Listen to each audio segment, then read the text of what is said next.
falamos a respeito de frutificação. Quem lembra?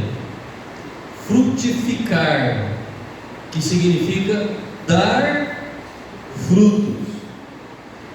E aí veio a pandemia e parece que a palavra não aconteceu, mas ficou no meu coração essa palavra.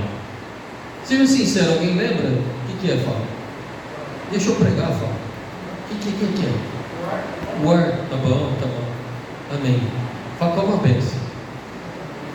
Aí então, nós falamos a respeito da frutificação, e então veio a pandemia e parece que não teve efeito a palavra, né? Parece que a palavra não teve efeito.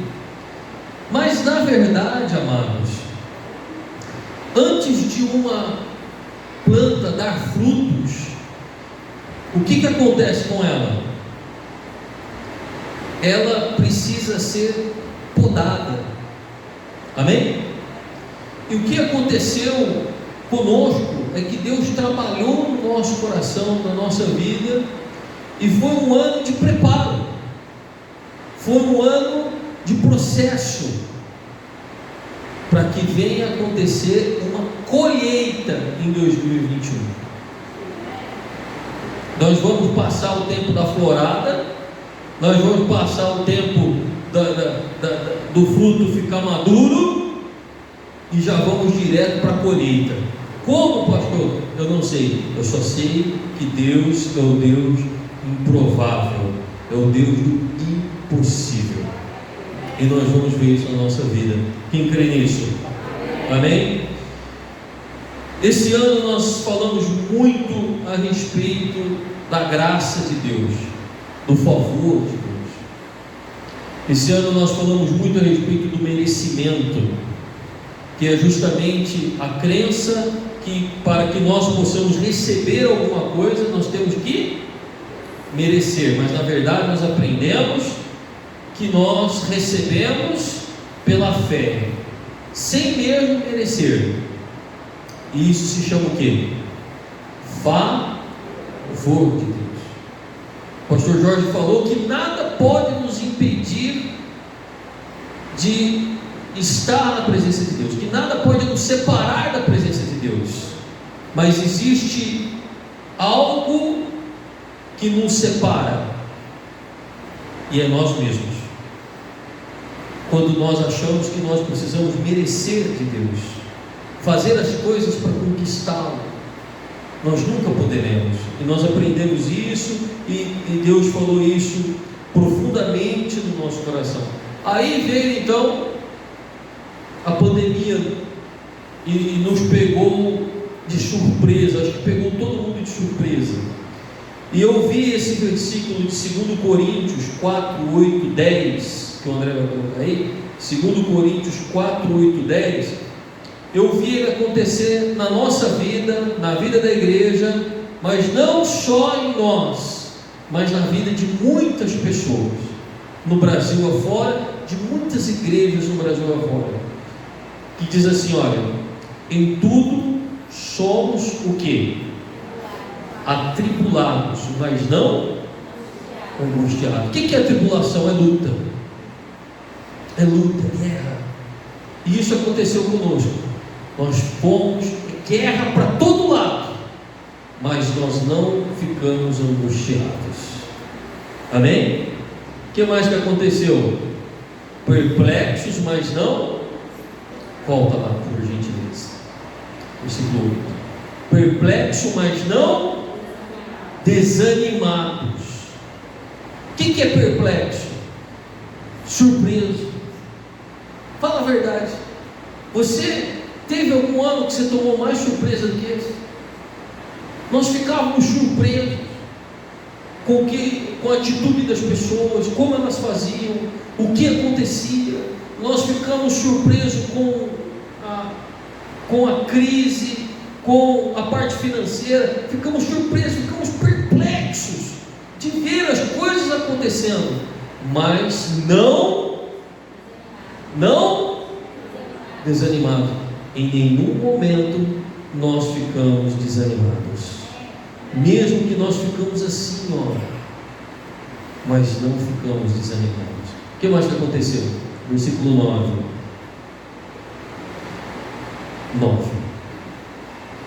Perseguidos, mas não desamparados.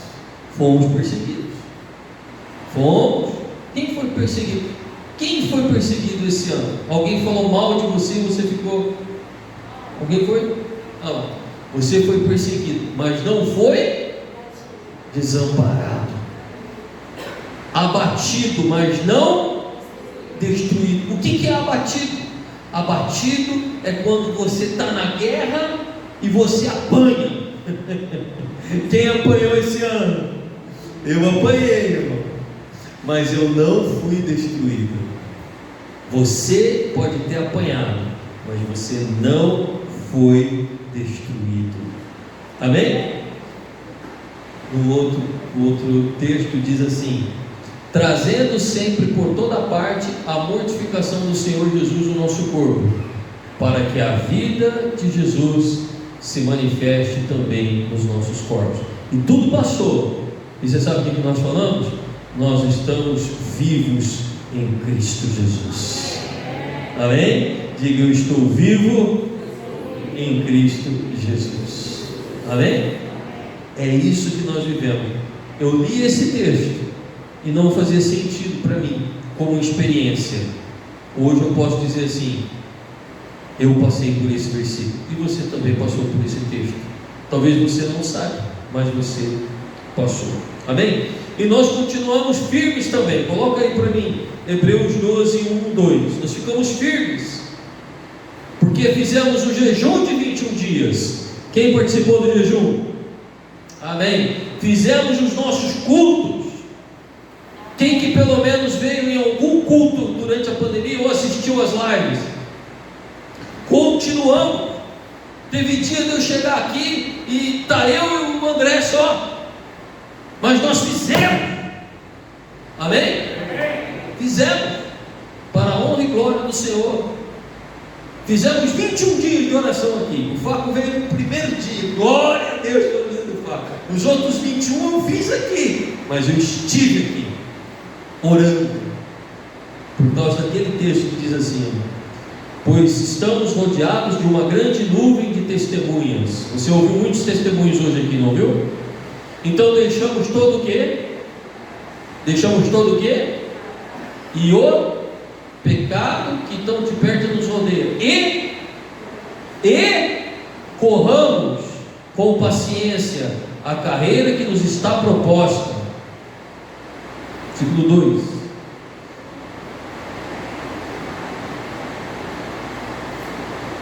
Olhando para quem? Para Jesus, autor e consumador da nossa fé. Então nós continuamos. Fizemos 2 vezes o bazar. Lembra-se? Fizemos 2 vezes o bazar. Quando nós estávamos com as contas todas atrasadas aqui, Deus levantou a irmã Cidinha, a irmã Alessandra, outros irmãos, e vendendo máscara, fazendo máscara, meus irmãos. Pagaram todas as contas de água, luz, tudo, ficou em dia. Por quê? Porque nós olhamos para quem? Para Jesus. Porque é para Jesus que a gente tem que orar. A gente não olha para o Covid, a gente não olha para a pandemia, a gente não olha para a Globo, a gente não olha para o Bolsonaro, a gente não olha para nada disso. Nós olhamos para quem? Para Jesus. Porque só Ele pode cumprir a nossa fé. Então nós continuamos, pagamos. O Fábio teve a ideia de fazer o sorvete, fizemos o sorvete, e com tudo isso nós estamos melhorando a igreja. Nós continuamos firmes, porque olhamos para quem? Para Jesus. E você está aqui porque você olhou para quem? Para Jesus. Quem não olhou não permaneceu, mas quem olhou permaneceu e vai chegar no céu olhando para Jesus. Quem crê nisso? Amém? E aí, irmão, chegou o dia que eu encasquetei que eu ia viajar com um amigo meu, e ele é grupo de risco, e eu falei assim: vou fazer o tal desse teste do Covid. E fui lá, paguei R$90, irmão. Está amarrado. Está 140. Paguei 90 na promoção, né? Pague 90 e fique sabendo se você está doente. Fui lá, paguei os 90 contos e estava com o maldito do vírus e não sabia que estava, né? Isso foi em agosto, eu acho, julho, agosto, sei lá. Aí minha esposa fez, estava também, e aí os meus filhos e também estavam, todo mundo bonitinho, convidado. Estava todo mundo convidado e nós não sentimos nada, absolutamente nada, mas ficamos fora da igreja durante 21 dias para ficar bonitinho, né? Para não passar convidado para ninguém ficar convidado também. E aí o que aconteceu? Eu que sou tão zeloso pela igreja, não vim durante 3 semanas, e os irmãos fizeram os cultos e foi uma bênção esses cultos. Amém? Uma linda salva de palmas pela vida dos irmãos. Eu ficava lá em casa assistindo e falando assim: olha, posso pegar férias, vou deixar para eles, então uma bênção. E aí, irmãos, Deus começou a falar na nossa vida e veio a palavra lá em Goiânia e nós recebemos a palavra a respeito do suprimento de Deus, da multiplicação dos pães, e nós entendemos que o Senhor queria cuidar de nós, que quando Ele então mandou as pessoas sentarem na grama e disse para os discípulos: dá vocês comida para eles, e aí Ele multiplicou os pães, nós entendemos então que o Senhor estava cuidando daquelas pessoas que naquela oportunidade não tinham o que comer, e Ele multiplicou os pães, e o Senhor também estava cuidando de nós. Eles tinham 5 pães e 2 peixinhos, e com 5 pães e 2 peixinhos todos foram alimentados. E eu fiquei olhando para aquilo que eu tenho, e eu fiquei imaginando: eu fui alimentado com o que eu tenho.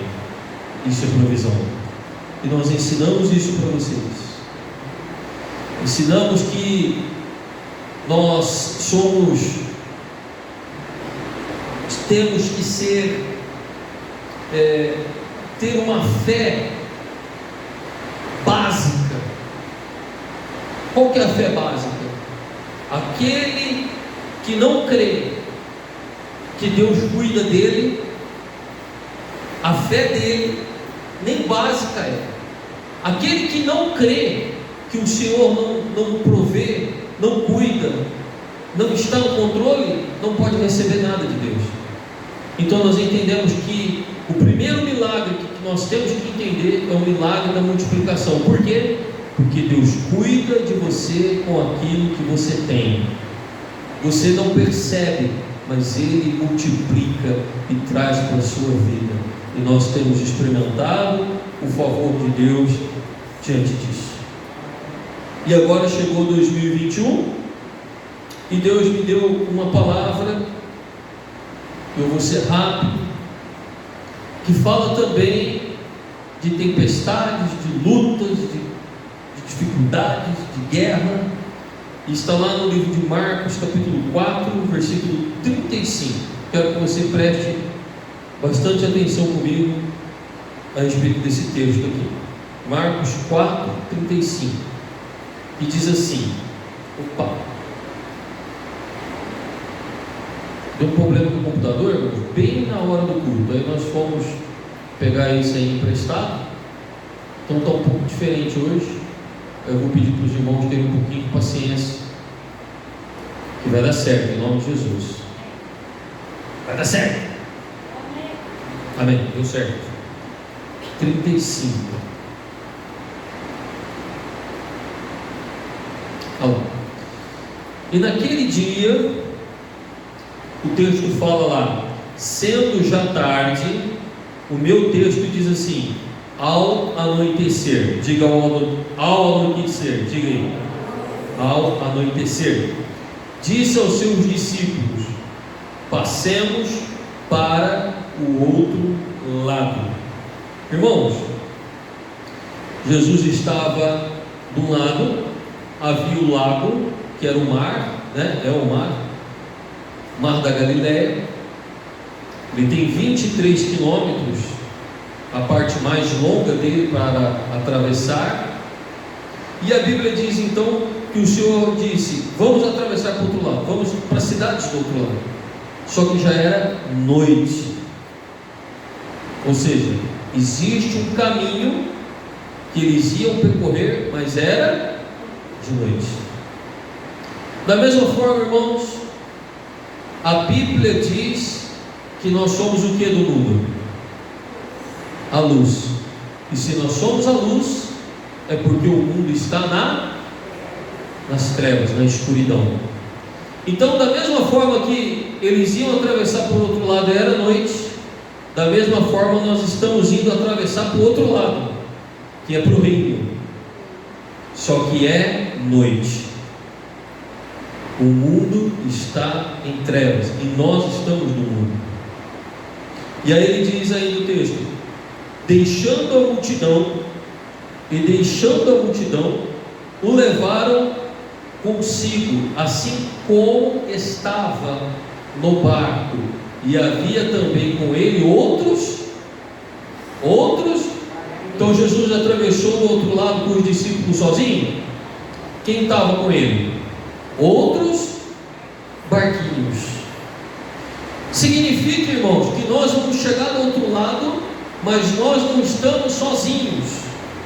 Existe conosco outros barquinhos. Quem são os outros barquinhos? Os nossos sonhos que nós carregamos, é a nossa família, é a igreja. Eu estou indo com o meu barco, e cada um de vocês estão indo comigo com o seu barquinho. Nós estamos atravessando do outro lado. Versículo 37 fala assim: e levantou-se grande temporal de vento, e subiam as ondas por cima do barco, de maneira que o barco se enchia. Quer dizer, as ondas eram tão grandes que cobriam o barco e estavam enchendo o barco. Irmãos, o mar simboliza o caminho desse mundo, as lutas, as guerras, e nós estamos no escuro, na noite. Então as guerras, as lutas são tão grandes que muitas vezes quer afundar o nosso barco. Quem já sentiu o barco afundando? Alguém já sentiu? Todos nós. Por quê? Porque não é normal nós temos esse sentimento, porque a luta que nós estamos passando nesse mundo é porque nós vivemos nele, nós estamos aqui. Então, enquanto estivermos aqui, nós teremos tempestades. Amém? Diga assim: enquanto eu estiver nesse mundo, haverá tempestades. Só se você quiser que eu ore para você chegar do outro lado agora, essa noite, e não ter tempestade mais. Alguém quer receber sua oração? Quer receber? Fala. Não? Não? Quer receber, Deus? Então, enquanto você ficar aqui, você vai enfrentar o quê? Tempestades. Versículo 38 diz que e ele estava na polpa, ele é Jesus, né? Dormindo sobre uma almofada. E despertaram-lhe dizendo: Mestre, não se te dê que perecemos, ou seja, que morremos.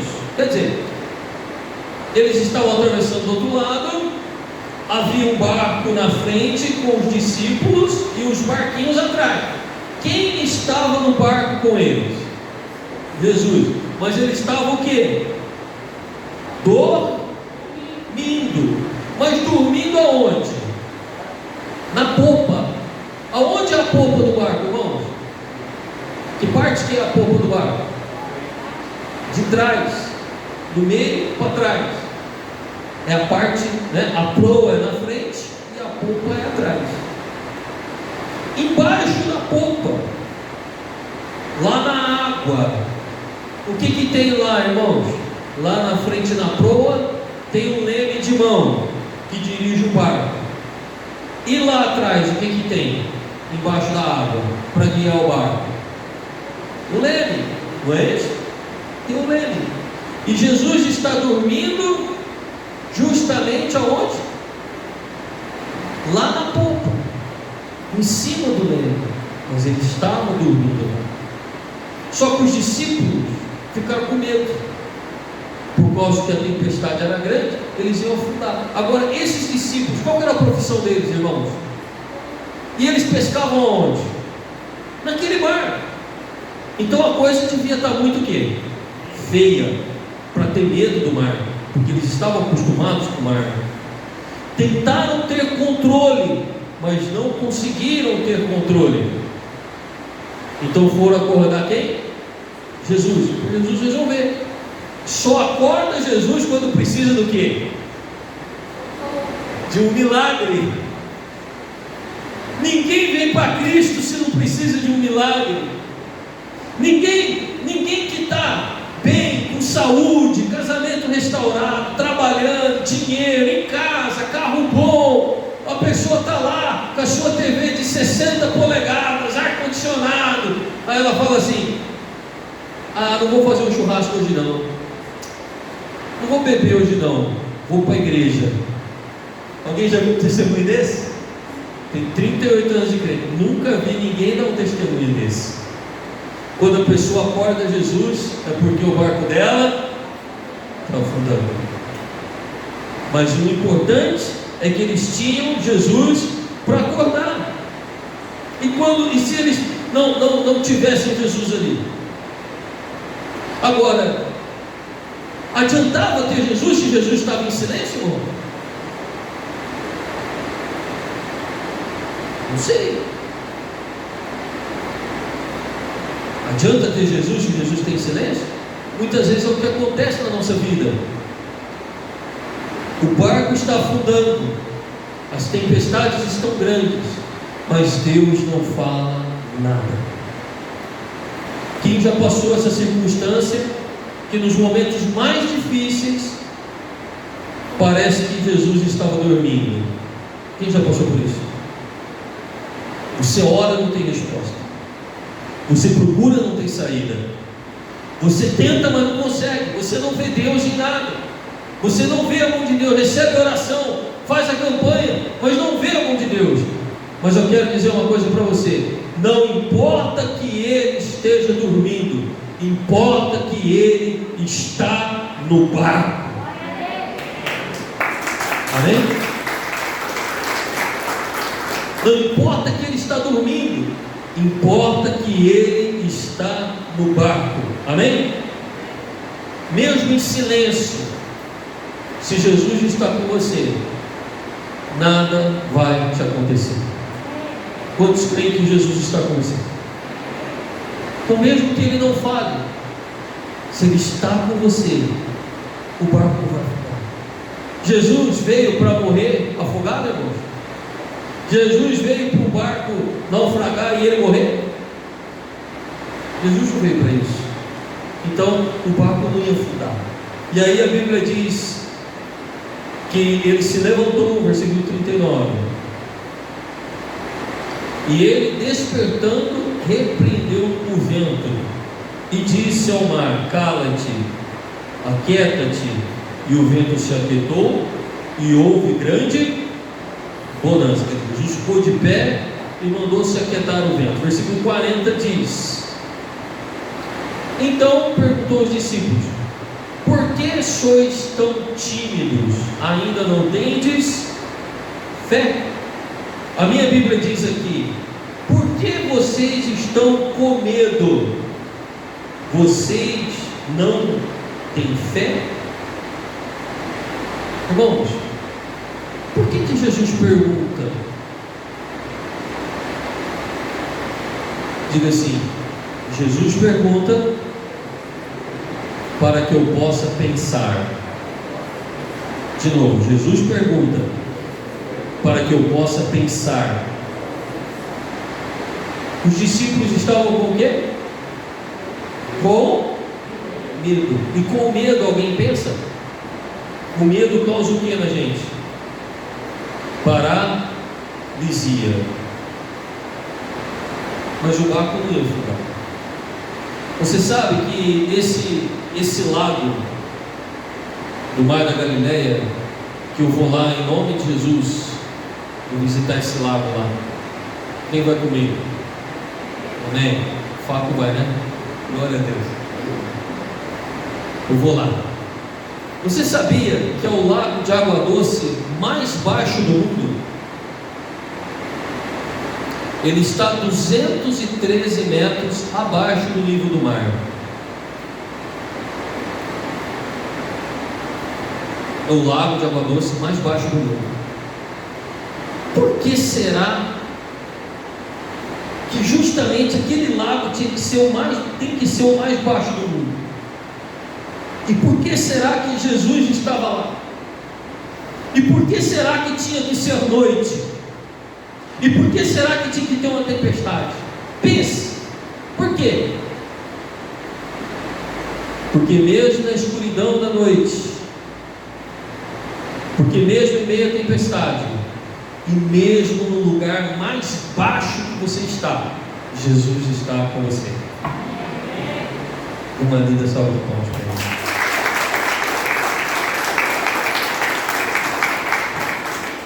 É o básico para a gente poder entender isso.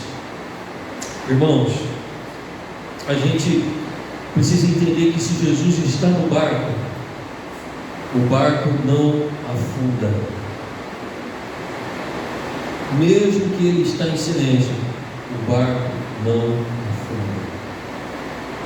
Quando eu era criança, faz pouco tempo isso, tinha uma musiquinha que era assim, ó: com Cristo no barco tudo vai muito bem, vai muito bem, vai muito bem. Quem conhece? Só o André. Tá bem, André. O pastor Jorge conhece. Ele que deve ter composto a música. É assim, ó: com Cristo no barco tudo vai, vai, vai. Com Cristo no barco tudo vai muito bem, e passa o temporal. Assim, ó: passa o temporal, passa o temporal. Com Cristo no barco tudo vai, e passa o temporal. Preciso ensinar as crianças a cantar isso. Eu nunca mais esqueci. Irmãos, a gente precisa resolver a relação de medo que a gente tem. Sabe, é algo muito importante que a gente precisa resolver na nossa vida, é a relação do medo com a fé. O que os discípulos tinham? Medo. E por que eles tinham medo? 1 João 4,8. Eu já vou encerrar, me dá mais 5 minutos. 1 João 4,8 diz assim. Eu vou ler aqui, depois o André coloca. No amor não há medo. Antes, o perfeito amor lança fora o medo. Diga assim: no amor não há medo. Antes, o perfeito amor lança fora o medo. Qual que é o perfeito amor, irmãos? É o amor que vem de quem? De Deus. O quanto você se sente amado é que tira o medo da sua vida. Mas como assim, pastor? O que é o medo? Por exemplo, quem tem medo de altura? Eu tenho. Esses dias eu fui trocar uma lâmpada lá, o pastor Jorge que trocou. Consegui trocar. Eu tenho medo de altura. Mas o que faz a gente ter medo, irmãos? O que faz você ter medo? É a falta de Você não sobe num prédio? Por que você não sobe numa escada? Porque a escada não tem segurança. O prédio tem, elevador seguro, mas a escada não tem. Então, por que nós temos medo? Porque não sentimos segurança. E por que nós não sentimos segurança? Por que alguém tem medo?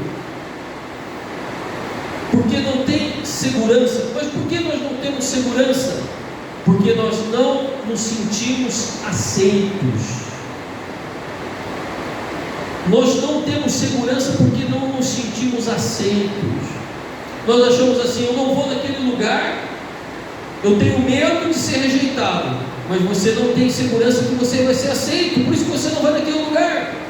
Agora, em relação a Deus, por que nós temos medo? Porque nós não temos segurança. E por que nós não temos segurança? Porque nós achamos que nós não somos amados.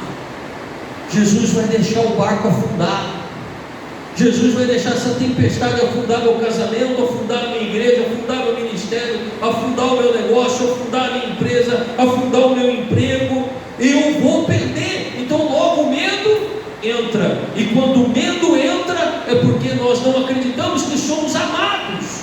E Deus vai nos guardar. E essa relação faz com que a nossa fé se perca. Porque aquele que tem fé não tem medo. Porque quem tem fé acredita. Amém? Quem não tem fé não acredita. E aí tem medo. Quando você tem fé, você acredita. Deus não está falando nada, os problemas estão grandes, as coisas não estão melhorando, mas eu tenho fé que Jesus está comigo e o meu barco não vai afundar. O meu barco não vai afundar. 2021 não vai afundar. Amém? O que Jesus esperava deles? Esperava que aguentasse a tempestade, esperasse que eles falassem de alguma maneira, e eles não falaram. Jesus precisou levantar e falar com a tempestade. Hoje, o que Jesus espera de mim e de você? Ele está com você, enfrenta a tempestade. Ele está com você, tome as atitudes. Jesus perguntou: por que você não tem fé? Tenha fé.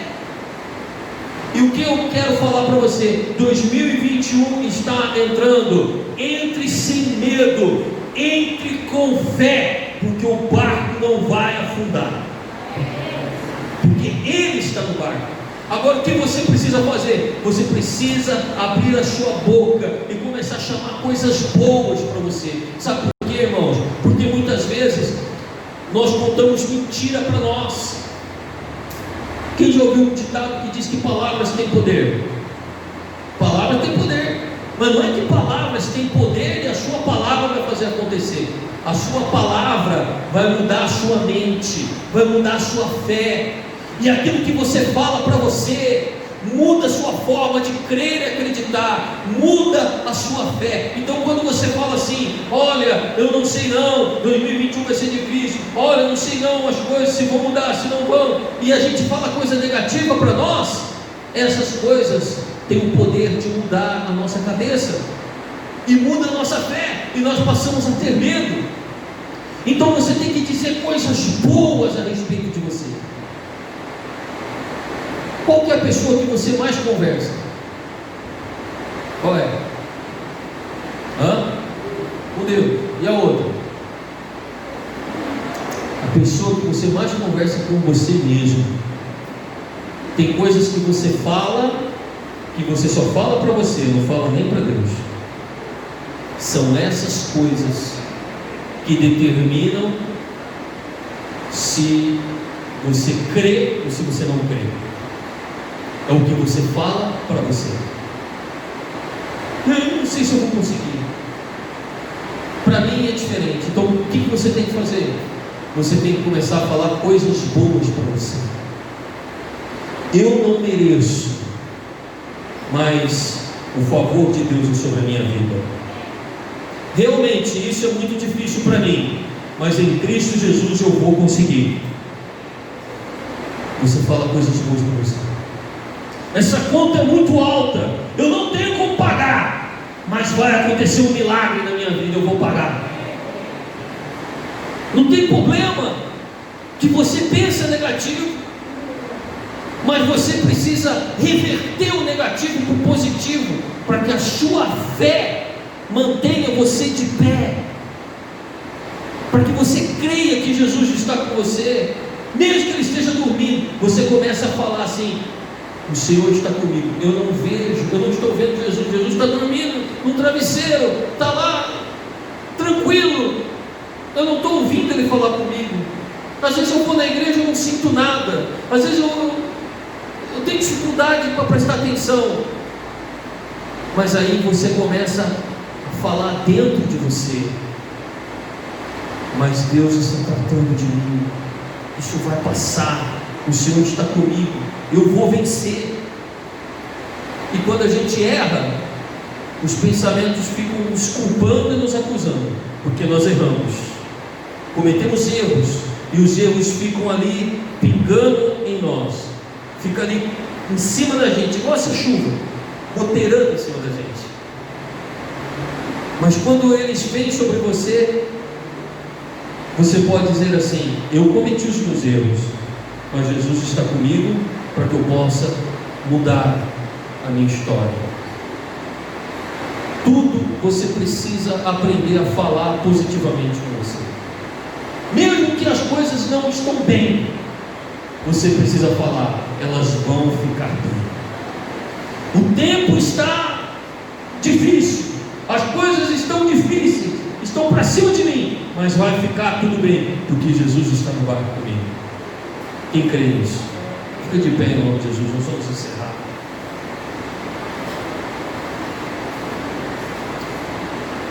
Tem uma música, consegue pôr? Tem uma linda canção, nós vamos cantar juntos para poder encerrar. Mas eu gostaria que você fechasse seus olhos nesse instante. Apaga a luz, por favor. Gostaria que você fechasse os seus olhos. Imagine você dentro de um barco, com seus olhos fechados. Imagine você no escuro, no meio de uma tempestade. Não é essa, é outra. É a...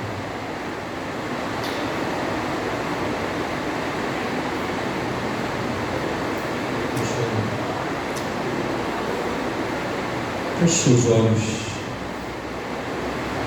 Eu tenho uma promessa.